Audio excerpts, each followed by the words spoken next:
baik. Apa nih? Mr. Record nih ya, Mr. Record. Jadi nanti kalau ada kawan-kawan mau belajar di sini nanti ceknya.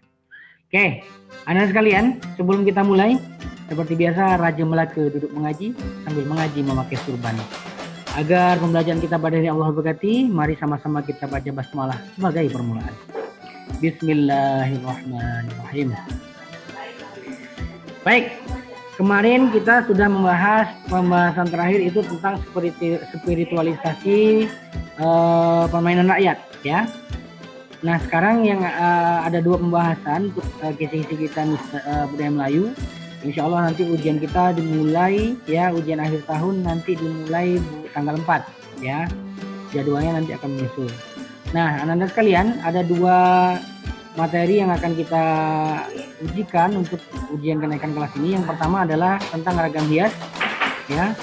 Ragam hias, seni rupa murni dan seni rupa terapan. Nanti kalau Ananda yang lupa tentang materi akan Mr. share lagi di GCR berikut dengan kisi-kisinya.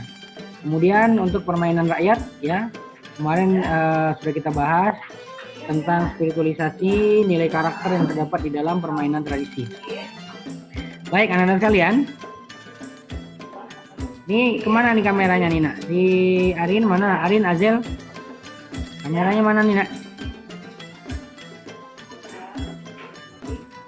Oke, baik. Yang pertama kita bahas ya, tolong perhatikan Anda tentang ragam hias ya. Ada 7 soal berkenaan dengan ragam hias mengenai tentang kerajinan seni rupa murni dan seni rupa terapan. Seni rupa murni itu apa? Bisa jelaskan lagi. Seni rupa murni itu seperti lukisan dan lain sebagainya. Kemudian untuk seni terapan adalah yang memiliki nilai guna atau nilai fungsi. Baik, yang pertama, Anda masih ingat kalau kita untuk budaya Melayu, kita satu waktu dengan bahasa Arab, ya. Maka untuk budaya Melayu ada 10 soal, bentuknya uraian semua dan nalar ya, nalar. Contohnya tidak bisa sebutkan bahan alam itu apa nak, silahkan sebutkan, tidak begitu. Tapi Mister yang perlukan adalah penjelasan Ananda. Semakin baik Ananda menjelaskan, menguraikan pertanyaan Mister, jawabannya diuraikan, maka semakin baik. Tapi kalau panjang lebar nggak jelas jawabannya sama saja nak ya.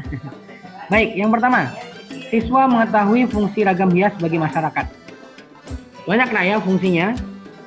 Salah satunya adalah untuk meningkatkan perekonomian masyarakat. Ya, kenapa begitu Mister? Karena ini bisa menjadi sebuah industri ataupun produksi industri, ada yang perorangan, ada yang perkelompok, bahkan ada industri besar.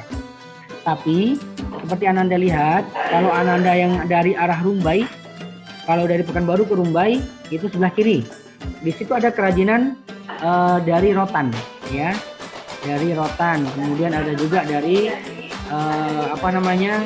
eceng gondok dan lain sebagainya. Jadi nak, secara tidak langsung ini bisa meningkatkan taraf ekonomi masyarakat daerah setempat. Mengapa demikian? Bisa menciptakan lapangan pekerjaan, bisa meningkatkan penghasilan masyarakat. Ya, dengan begitu ada yang bisa dijual, ada yang bisa menghasilkan uang. Sehingga salah satu fungsinya yang tepat adalah untuk meningkatkan perekonomian masyarakat, meningkatkan taraf kehidupan masyarakat, bisa lebih sejahtera. Itu yang pertama. Pertanyaan yang kedua. Bukan pertanyaannya ya, ini kisi-kisi yang kedua. Siswa mampu menjelaskan pengertian estetika. Estetika nah ya, bukan estetika ya. Estetika dalam sebuah hasil karya ragam hias. Bisa jelaskan nah ya, estetika itu adalah indah atau keindahan. Sesuatu yang bisa menarik orang suka terhadap karya atau hasil karya kerajinan tersebut. Pentingkah estetika dalam sebuah hasil karya? Penting sekali. Karena apa? Dengan adanya nilai estetika atau keindahan secara tidak langsung, yang pertama, ya meningkatkan minat orang terhadap hasil karya tersebut. Yang kedua, bisa meningkatkan atau menambah nilai jual dari hasil karya tersebut. Ananda ketika melihat di sebuah pameran atau melihat ke tempat pengrajin langsung, ketika hasil karya tersebut bagus, ya, proporsional, bagus, warnanya cantik, kombinasinya bagus, ya, maka Ananda, ini bagus karyanya nih. Maka Ananda akan bertanya harganya. Berapa harganya Bang? Sekian. Anda akan angguk-angguk, oh iya ya, pantas mahal karena bagus. Ya. Tapi kalau semuanya Anda bisa menilai kalau karya itu ragam biasnya itu tidak bagus, kemudian kualitasnya jelek, ketika harga tinggi, Anda akan berpikir 2 kali untuk membelinya. Bang, masa bahannya seperti ini, bentuknya seperti ini, harganya mahal Bang. Nah, seperti itu.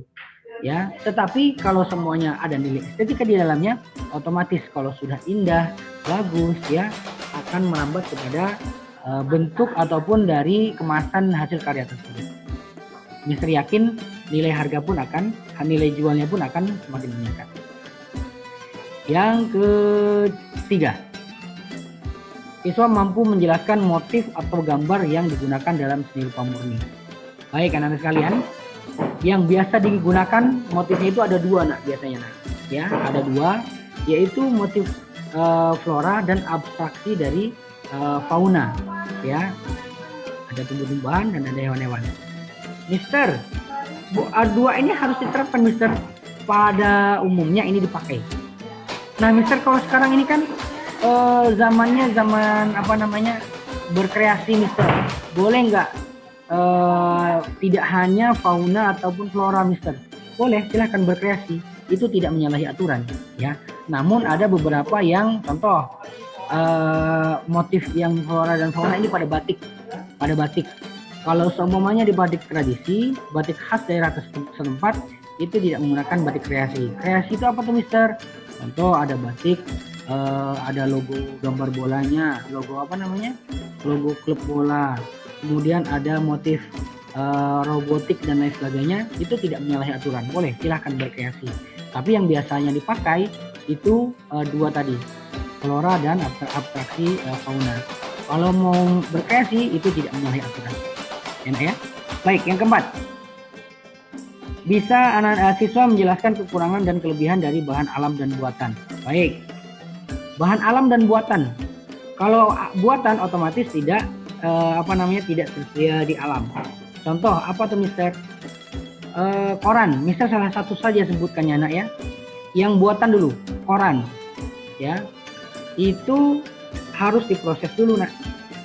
Anda lihat kalau lihat di Pasir Putih itu ada mobil besar-besar bawa kayu, itu akan diproses di PT RAPP, akan dileburkan menjadi bubuk kertas, diproses jadilah kertas KPS yang Anda biasa pakai. Nah kemudian ada juga digunakan untuk bahan kertas koran dan sebagainya. Koran ini salah satu yang bisa mudah kita jumpai. Anda di rumah kalau orang tuanya berlangganan koran bisa dipakai. Hancurkan dengan menggunakan air, kemudian dibentuk sedemikian rupa. Baik, sebentar. Misal contohkan dari bahan alam dan bahan buatan.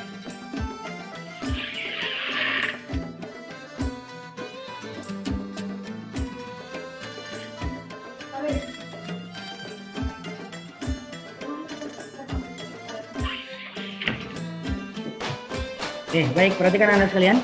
Lihat ke Mister nak. Lihat ke kamera.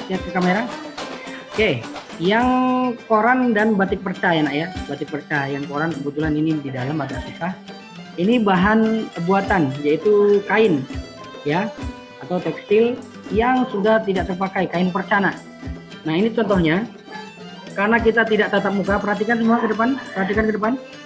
Karena kita tidak tatap muka, maka belum sempat kita praktekkan. Ini dari kain perca. Kain perca kemudian bisa kita bentuk untuk menjadi sebuah topi. Ini bentuknya seperti ini. Jadi kalau untuk topi gimana Mister? Nanti ada caranya ya. Nah ini bisa dikembangkan, dibentuk ya, maka jantinya seperti ini. Nah begini nak. Nah, ini jadilah sebuah topi ya. Kalau kita tatap muka, bisa jadi kita praktek. Ini bahan dari alam dan buatan. Alamnya apa? Bambu, buatan dari tekstilnya. Ini contoh yang dari buatan. Kemudian yang dari alam ini nak, dari alam vas bunga dari rotan petris ya. Kalau kita tatap muka bisa kita praktekkan. Kenapa Mister? Karena kalau jumpa langsung Mister bisa melihat kan Anda paham atau tidak dalam merangkainya. Oke. Nah, yang koran, harus bisa contoh kayak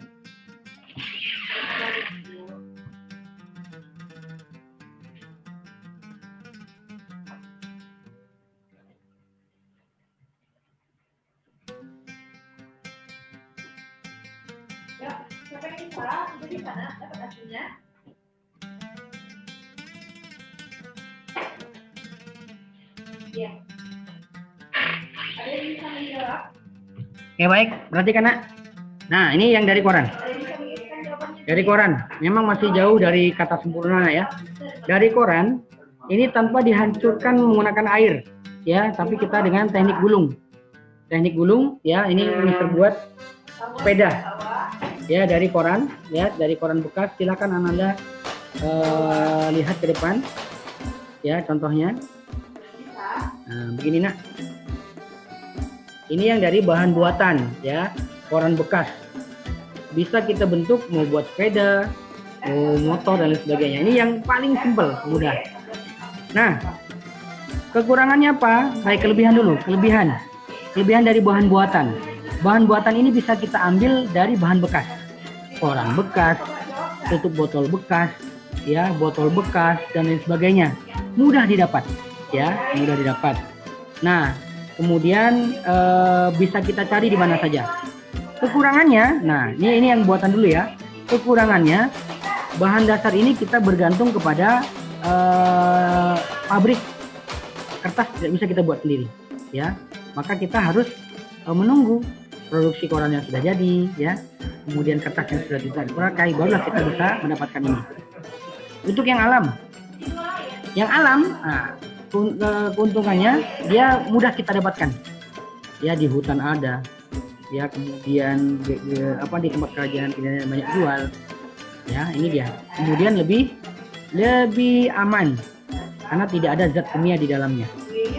Nah, kekurangannya apa? Kekurangannya apabila contoh rotan ini terus dieksploitasi, diambil terus, dipanen terus, di hutan diambil semuanya tanpa ada peremajaan, tanpa ada memperhatikan kelestarian ekosistem, maka si rotan tadi akan punah, ya, akan punah. Nah, seperti itu nak. Jadi dua contoh saja misal sebutkan. Kalau Anda bisa menangkap dari penjelasan misal ini, dua contoh tadi, insya Allah Anda sudah bisa menuntaskan kisi-kisi nomor 4. Lanjut. Kemudian nomor 5 nak, ya. Nomor 5, mengetahui dimensi dalam hasil karya ragam hias. Bisa tanya dulu nak, lukisan berapa dimensi? Ada yang bisa menjawab, lukisan berapa dimensi? Apa besar? Lukisan itu berapa dimensi? 2 besar. 2. Oke. Ada yang lukisan biasa, ya. Ada yang lukisan berbentuk seperti relief, simbol dia. Bisa dilihat dari samping. Nah, kalau seumpamanya patung, berapa dimensi? 3. Bisa dilihat dari depan, belakang, atas, bawah dan sebagainya. Kalau 4 dimensi, patung termasuk 4 dimensi tidak? Mana ada? Hah? Nggak ada, Ustaz. Nggak ada. 4 dimensi nggak ada. Nggak ada 4 dimensi? Mana ada? Oke, baik. Kalau seumpamanya Anda sudah kita deh ya. Kalau seumpamanya contoh kerajinan yang kelas 8 kemarin Mr. Share, itu ada gantungan kunci, ya, dari tempurung kelapa. Itu salah satu bentuk yang 3 dimensi. Anda bisa lihat. Contohnya nak, kalau hanya bisa dilihat dari depan, ya, kemudian timbul sedikit dan apa, itu 2 dimensi. Tapi kalau bisa dilihat dari segala arah, itu baru 3 dimensi. Jelas ya, itu paling mudah. Kalau Anda tidak bisa menjawab, wah, jadi Anda mungkin belum paham dari sini. Baik, nomor 6. Siswa mengetahui perbedaan seni rupa murni dan seni rupa terapan. Kata kuncinya murni dan terapan. Kalau murni berarti dia memiliki nilai apa nak? Barit, nilai? Apa Mister? Kalau seni murni. Ini murni Lukisan tuh seni murni nak, berarti dia mengutamakan nilai apa? Nilai seni lah. Nilai seni atau bisa dikatakan nilai hias. Ya, nilai hias, nilai pajangannya. Kalau terapan ada sama dengan nilai guna, nilai fungsi. Contohnya apa? Ada kerajinan anyaman, ada kerajinan tanah liat, ya. Artinya sesuatu yang lebih kepada fungsi. Itu nak ya. Kalau murni kepada hiasnya, kalau terapan kepada fungsi atau nilai gunanya. Baik. Siswa mengetahui asal mula kerajinan rotan. Rotan ini berbahan alam nak. Ya, yang saya jelaskan tadi. Tapi kalau seumpamanya dia dimanfaatkan dengan baik, tidak terlalu dieksploitasi, tidak terlalu dihabiskan, tapi memperhatikan kelestarian alam. Contoh, ditanam kembali, ya ada peremajaan, maka rotan itu tidak akan punah. Tapi kalau seumpamanya tanpa memperhatikan kelestarian ekosistem, maka rotan ini akan lama-lama akan habis. Lama-lama akan habis, maka si rotan pun akan hilang. Bisa tuh Mister, bisa nggak? Ya, kekayaan alam, sumber daya alam, apabila tidak diperhatikan dengan baik, maka dia akan habis. Merugikan manusia. Yang ke-8, siswa mengetahui pentingnya permainan tradisi. Nah, Ananda termasuk generasi 4.0, generasi milenial. Mengenal tidak dengan permainan tradisi? Kira-kira? Kenal. Lebih suka permainan tradisi atau permainan yang modern sekarang?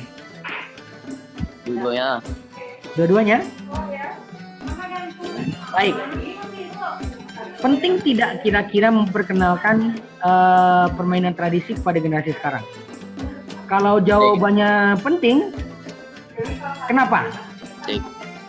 Untuk apa nak? Karena jangan rupiah atau diamond. Oke. Lagi. Kita ambil kata kuncinya nak.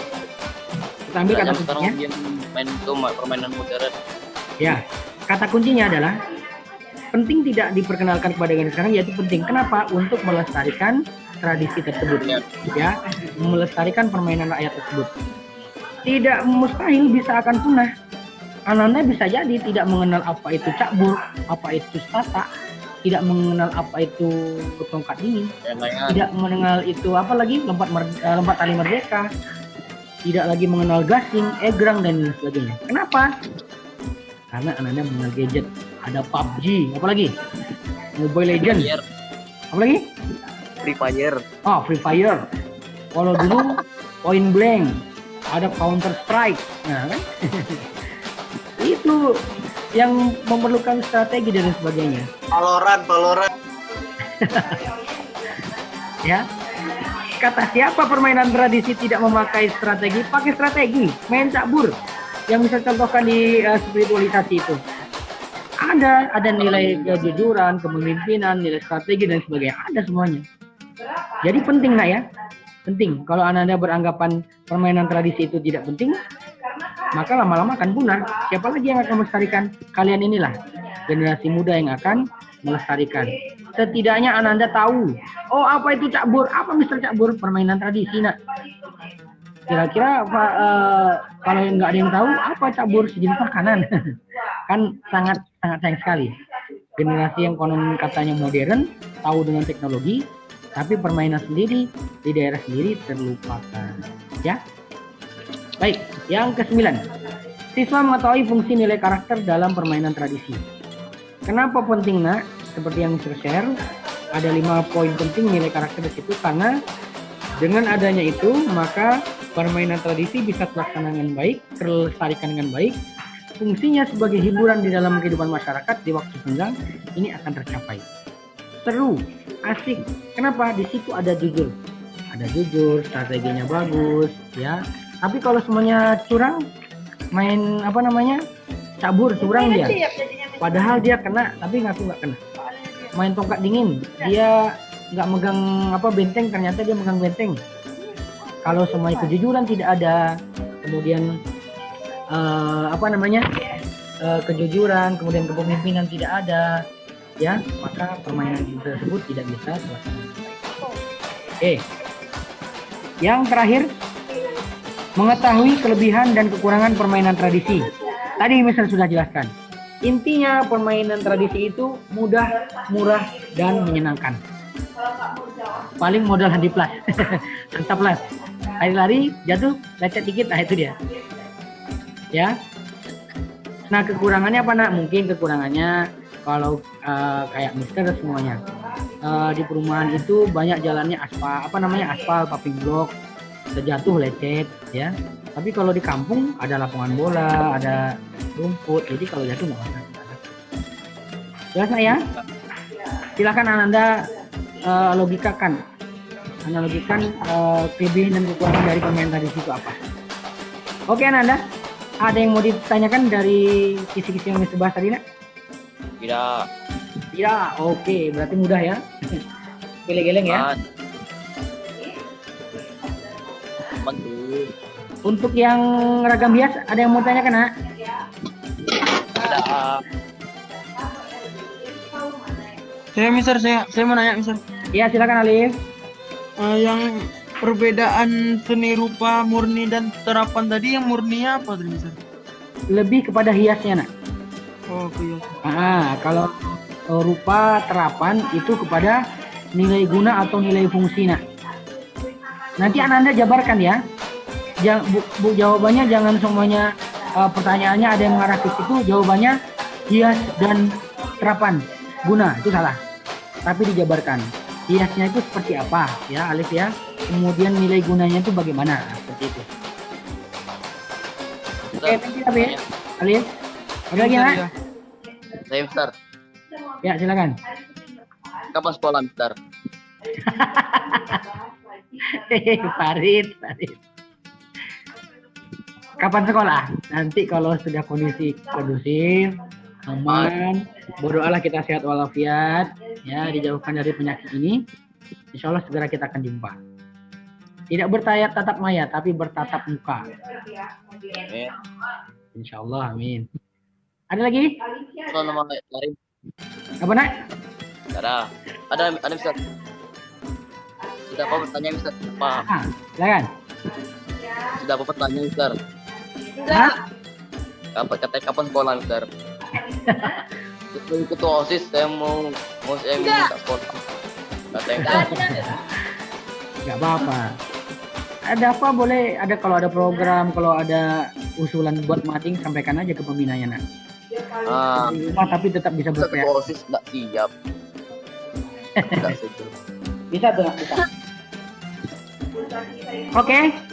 Nanti record Zoom ini, kemudian materi tentang spiritualisasi, materi tentang seni rupa dan ragam hias, termasuk kisi-kisi akan share di Google Classroom. Silakan Ananda cek di situ nanti ya. Ini sudah serangkum, Nak, sudah serangkum. Ananda cukup memperhatikan yang 4 Mr. Share ini bisa menyelesaikan soal ujian kenaikan kelas. Kita berdoa mudah-mudahan nilainya bagus, Ananda bisa naik ke kelas 9. Amin. Kali. Oke, kalau tidak ada, Mr. Stop ya, stop share screen. Waktu kita tinggal 3 menit. Kalau tidak ada yang ditanyakan, Kesha ada pertanyaan? Kesha, Halimah, Dava, Sultan, Cerita. Meisha, Rasika, Arin, Cerita. ada yang mau ditanyakan? Cerita Mister. Oke, Kesha aman, Nak? Paham, Kesha? Alhamdulillah. Halimah Zara? Oke, Meisha? Paham Mister. Alhamdulillah. Rasika, mana Rasika nih? Nah, itu dia. Aman, Nak? Oke. Kalau semuanya Anda ada yang mau ditanyakan, boleh melalui Google Classroom atau chat ke Mister ya. Chat ke Mister, sebutkan namanya. Jangan langsung Mister, ini apa Mister? Mister nggak tahu siapa namanya. Oke, Anda sekalian. Kalau semuanya Anda sudah paham semua, alhamdulillah. Pekanbaru kotanya ramah. Cakep. Pekanbaru kotanya indah, masyarakatnya masyarakatnya ramai dan ramah. Kalau semuanya Mister ada kesalahan, tolonglah dimaafkanlah. Baik, Mantap. itu saja yang dapat saya sampaikan. Kalau Ananda ada yang kurang jelas, seperti yang bisa sampaikan, boleh melalui chat ke WA Mister. Kurang Mister, mohon maaf. Wabillahi taufiq wal hidayah. Wassalamualaikum warahmatullahi wabarakatuh. Waalaikumsalam warahmatullahi wabarakatuh. Sekolah.